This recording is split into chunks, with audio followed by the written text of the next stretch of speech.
नमस्कार, मी ॲडव्होकेट विधी. तर आपण या चॅनलवर बरेचसे व्हिडिओज अपलोड केलेले आहेत. जर ते तुम्ही पाहिले नसतील तर पहा व चॅनलला सबस्क्राईब करा, म्हणजे कायद्याविषयीचे नवनवीन व्हिडिओ अगदी सोप्या भाषेत आपल्याला आपल्या चॅनलवर पाहायला मिळेल. तर आज आपण या व्हिडिओच्या माध्यमातून पाहणार आहोत की पत्नी विरुद्ध मानसिक छळ केलेल्याची तक्रार कोणकोणत्या कायद्याअंतर्गत आपण करू शकतो, किंवा मानसिक छळ म्हणजे काय, कशाच्या ह्याच्यावर आपण मानसिक छळाची केस दाखल करू शकतो, हे आज आपण या व्हिडिओच्या माध्यमातून पाहणार आहोत. अनेकदा आपण पाहतो की वैवाहिक विवादामध्ये मानसिक छळ मुद्दा हा दोन्हीकडून, पतीकडून किंवा पत्नीकडून प्रभावित करणारी एक महत्त्वाची चिंता आहे. म्हणजे आपण बरेच आता या काळात आपण बरेचसे बघतो की पत्नीकडून आणि पतीकडूनही मानसिक छळाच्या केसेस बऱ्याचशा दाखल केल्या जात आहेत. छळाचा प्राथमिक बळी स्त्रियाच असतात असे सामान्यतः समजले जाते, परंतु तरीही पुरुषांनाही त्यांच्या पत्नींकडून मानसिक छळाचा सामना हा करावा लागतो. बऱ्याच वेळा केसेस ह्या स्त्रियांकडून दाखल केल्या जातात की पतीकडून मानसिक छळ होत आहे, पण असेही असले तरीही स्त्रियांकडूनही पतीला, म्हणजे त्यांच्या पतीला मानसिक छळाचा हा सामना करावा लागतो. तर आपण आता पाहूयात की मानसिक छळ म्हणजे काय नेमकं. तर मानसिक छळ, ज्याला मानसिक किंवा भावनिक अत्याचार असेही आपण म्हणतो, हा प्रकार गैरवर्तन आहे जो शारीरिक हिंसे इतकीच हानिकारक असू शकतो. म्हणजे जर तुम्ही एखाद्या जर शिवीगाळ करत असेल, अपमान करत असेल, धमकावत असेल, हाताळणी करत असेल, म्हणजे मारत असेल, तर याचा परिणाम ह्या त्यांच्या मानसिक व शारीरिक आरोग्यावर होऊ शकतो. हा शारीरिक हिंसे इतकाच हानिकारक असू शकतो. भावनिक वेदना असेल, त्रास असेल किंवा अस्वस्थता निर्माण करणाऱ्या वर्तनाचा समावेश याच्यामध्ये मानसिक छळामध्ये होतो. वैवाहिक संबंधीच्या संदर्भात मानसिक छळाच्या बळीच्या मानसिक आरोग्यावर किंवा आरोग्याच्या गंभीर कोणकोणत्या आरोग्याच्या बऱ्याचशा गंभीर अशा समस्या निर्माण होऊ शकतात मानसिक छळामुळे. तर आपण तक्रार दाखल करण्यासाठी कायदेशीर कोणकोणत्या तरतुदी आहेत या आपल्या कायद्यांमध्ये, तर ते आपण आता पाहणार आहोत. जे पुरुष त्यांच्या पत्नीकडून मानसिक छळाचे बळी पडलेले आहेत त्यांच्यासाठी कोणकोणत्या कायदेशीर पर्याय आहेत, तर भारतीय दंड संहितेचे अनेक कलम असे आहेत की ज्या अंतर्गत पती आपल्या पत्नीविरुद्ध मानसिक छळ, खोटे आरोप किंवा शारीरिक इजा होत असल्याचे मानल्यास त्यांच्याविरुद्ध गुन्हा दाखल करू शकतो. हे आता कोणकोणते त्याच्यात कायदे आहेत IPC मध्ये की पत्नी विरुद्ध त्याच्या अंतर्गत मानसिक छळाची केस दाखल करू शकतो. तर पहिला आहे कलम 120B. हे कलम गुन्हेगारीचा कट रचण्याच्या शिक्षेशी संबंधित आहे. जर एखाद्या पतीला विश्वास असेल की त्याची पत्नी त्याच्या किंवा त्याच्या कुटुंबाच्या विरोधात गुन्हा करण्याचा कट करत आहे, तर तो या कलमाखाली गुन्हा दाखल करू शकतो. आता दुसरं आहे कलम 167.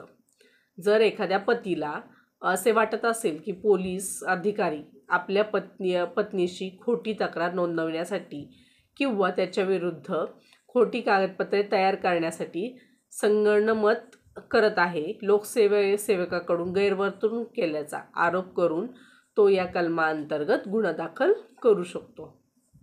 तिसरा आहे कलम 182. जर एखाद्या पतीला असे वाटत असेल की त्याची पत्नी एखाद्या सार्वजनिक सेवकाला त्याच्या विरुद्ध कायदेशीर शक्ती वापरण्याच्या उद्देशाने खोटी माहिती देत आहे, तर तो या कलमाअंतर्गत लोकसेवकास प्रवृत्त करण्याच्या हेतूने खोटी माहिती दिल्याबद्दल गुन्हा दाखल करू शकतो. दुसऱ्या व्यक्तीची इजा करण्यासाठी त्याच्या कायदेशीर शक्तीचा वापर करू शकतो. तर कलम आता आहे चौथं आहे कलम 191 अंतर्गत, भारतीय दंड संहिता कलम 191 अंतर्गत हे कलम खोटे पुरावे देण्याशी संबंधित आहे. जर एखाद्या पतीला वाटत असेल की त्याची पत्नी कोणत्याही कायदेशीर कारवाईत त्याच्या विरुद्ध खोटे पुरावे वापरत आहे, तर तो या कलमाअंतर्गत गुन्हा दाखल करू शकतो. पुढचा आहे भारतीय दंड संहिता कलम 324. या कलमात धोकादायक शस्त्रे किंवा साधनांनी स्वच्छतेने दुखापत केल्या स्वइच्छेने दुखापत केल्याबद्दल शिक्षेचा समावेश या कलमामध्ये होतो. जर एखादी पत्नी शस्त्र किंवा इतर धोकादायक माध्यमां वापरून पतीवर हिंसक करत असेल तर पती या कलमाखाली गुन्हा दाखल करू शकतो. जर हिंसाचारामुळे पतीचा मृत्यू झाला तर पत्नीला हत्येसाठी दोषी ठरवले जाऊ शकते. पुढचा कलम आहे कलम 506. हे कलम गुन्हेगारी धमकीशी संबंधित आहे. जर एखाद्या पतीला विश्वास असेल की त्याची पत्नी त्याला किंवा त्याच्या कुटुंबाला धमकावण्यासाठी धमक्या वापरत असेल तर या कलमांतर्गत गुन्हेगारी धमकीसाठी गुन्हा दाखल करू शकतात. तर आता बाकी कोणकोणत्या तरतुदी आहेत तर फौजदारी प्रक्रिया संहिता CRPCचे कलम 227. हे कलम खोट्या आरोपांपासून संरक्षण प्रदान करते. जर एखाद्या पुरुषाला असे वाटत असेल की त्याच्या विरुद्ध बिनबुडाची तक्रार दाखल करण्यात आलेली आहे तर तो या कलमाअंतर्गत आरोप रद्द करण्याची मागणी करू शकतो. नंतर आहे हिंदू विवाह कायद्याचे कलम 13.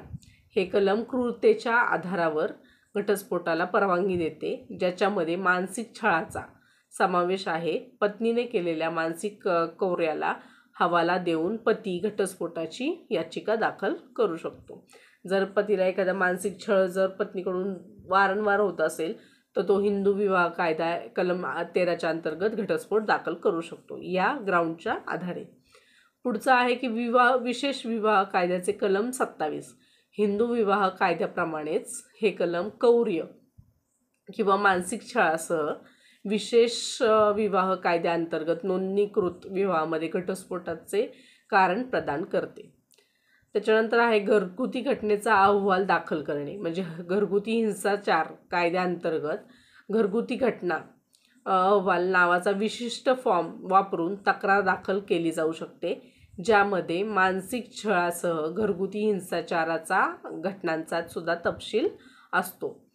तर आता आपण जर पतीला एखाद्या पत्नीकडून जर मानसिक छळ होत असेल तर ती तक्रार दाखल करण्यासाठी कोणकोणती स्टेज आहेत किंवा कोणकोणत्या पायऱ्या आहेत याच्यानुसार पती केस दाखल करू शकतो.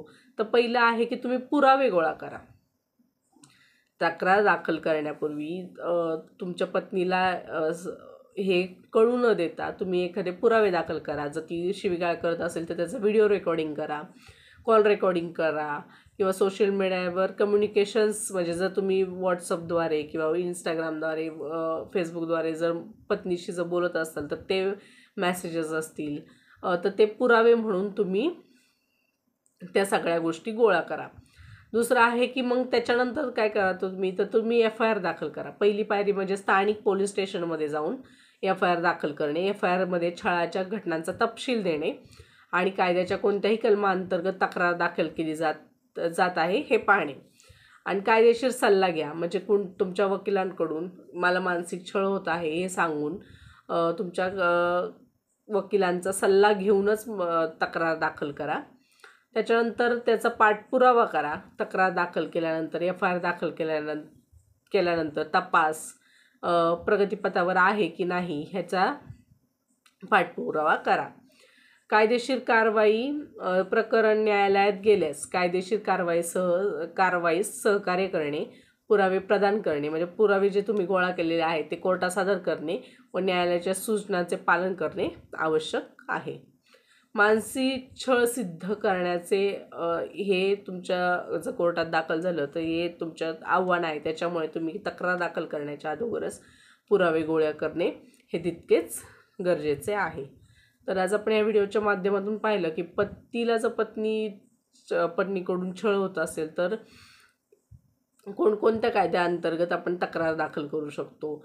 IPCचे पाहिले प्लस भारतीय दंडसंहिता, त्याच्यानंतर CRPCच्या अंतर्गत आपण कसे गुन्हा दाखल करू शकतो हे आज आपण या व्हिडिओच्या माध्यमातून पाहिलं.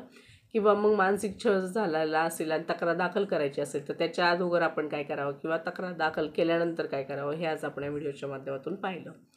जर आपला व्हिडिओ आवडला असेल तर लाईक करा, शेअर करा आणि सबस्क्राईब करा. धन्यवाद.